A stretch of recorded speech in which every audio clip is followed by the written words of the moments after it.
stay in your voice when you write. And that can be for nonfiction and fiction. So, you know, how you fit your format, do you write the way you speak? Or is your writer's voice a different voice? That's a very good question. Well, when it comes to fiction, I can speak for probably for the other authors, is that the voice of the characters change, of course, depending on their age, their experience, their education level. And if you've got talking animals, they might have different voices as well. But as writers, our voices through our stories does vary, again, depending on who the audience is, who the readers are. But our word choices, our vocabulary, our own backgrounds as writers also fits or works into our writing. What other writers we have read have influenced our voice in how we write, how we express our ideas in writing. And it might be different from how we talk. Our vocabulary probably doesn't change, but when you're talking to somebody through print, you're hoping to express yourself a little more clearly because you don't have the gestures, you don't have the body language of a one-on-one, face-to-face encounter. So it's a good question. I don't know exactly how. Anybody want else try and answer that as far as voice? The voices in the book, like you said, will vary depending. Like this was a middle grade book, and my other project's a young adult. Obviously, the vocabulary, I got dinged so often by my editor for using too big of words. I'm like, I'm sorry, I have a big vocabulary. And I have an 8-year-old who uses those words. Yes. So, you know, but again, you have to understand there's a difference between writing simply versus simplistically. Like you don't write down to children. Right. I think it was Madeline Langle, one of my all-time favorites. She said, if the story is too difficult for adults, write it for children. So, with children in mind as far as how you write it. She just said if it's too difficult for adults, then it's a child's book. That's basically what she meant. I think your first explanation works well too. Yeah, exactly. But as far as keeping like the author voice, I don't really think about my authorial voice that much consciously at this point. I've been writing for so many years, it just is what it is. And it sort of just underlies everything. The YA book I'm writing, and I find this particular part more difficult, keeping voices. I have 3 different point of view characters. Most of my other books I only have 1, so you're in that voice the whole time. Right. So what I have done with the YA one that I'm revising is I broke out each person's point of view into a different document, and I work on them separately because otherwise it's like, okay, who's talking? You know, whose head am I in? Right. And even though I wrote the first draft that way, all on the road, just so I could make sure the plot worked. Right. When I went to do the revision, I split them up so that I could be in one head the whole time. So that's how I kept that going. Good point. The software that can help you keep track of your different characters, aspects, and physical characteristics. But you also, when it comes to dialogue, each character should sound different too.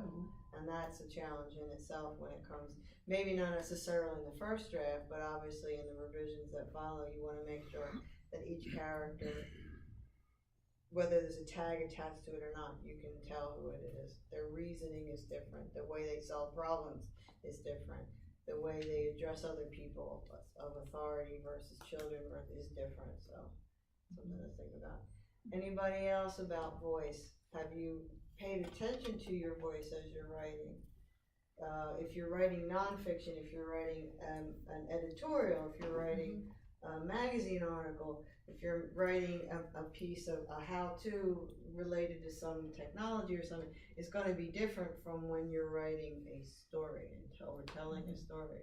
So, EP, you're nodding your head. Yes. With your own experience as nonfiction, how did you find your voice in writing to people who you're trying to help? Right. So what I identify is that, first of all, my voice is actually speaking to me as I'm writing Yes. and self-critiquing. So Yeah. I really am dealing with two. But that actually is a benefit, because that voice that's talking to me as I'm writing and delivering is the one that grounds me and make sure that, okay, focus on what you know to be true rather than, well, you think you want to direct somebody in another direction. So I would say with my writing style, it's about my voice consistency and making sure that what it is that I want to deliver and what I want the audience to take away from it is consistent. So that it's not looking like, you know, in one chapter I say this direction, another chapter it's like it's somebody else. The interesting thing though is that there's one particular chapter that multiple people said to me, this doesn't sound like you. Huh. Interesting.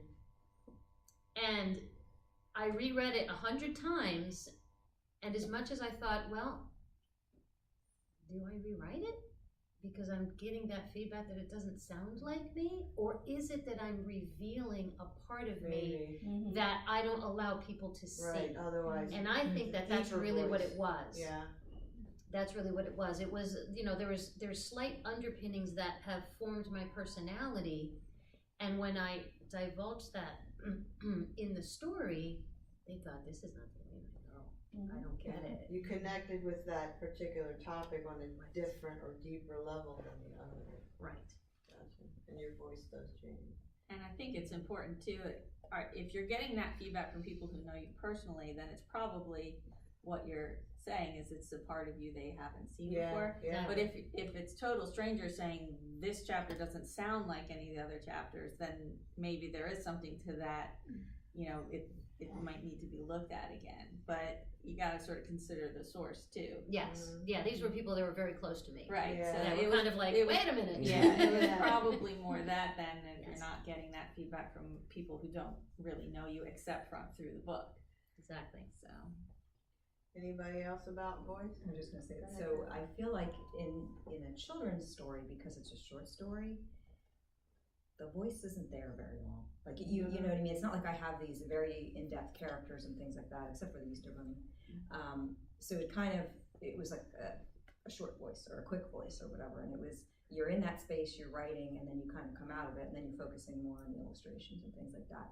But in my health and nutrition book that I'm writing now, when the ideas come, I feel that voice like come on, and it's that book is really about kind of setting the truth straight in the dieting world and using my knowledge as a registered dietitian, licensed nutritionist, and my life experience and the life experience that I've shared with a lot of individuals, that I feel like I have authority, and I want to share that knowledge because there's so much misconception.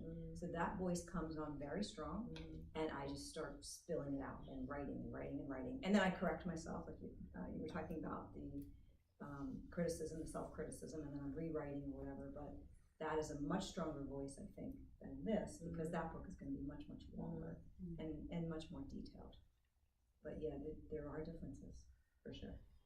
Linda, I was thinking of your book because you're explaining something as the adult, but you have to explain it through the eyes of your daughter and the actions of your son.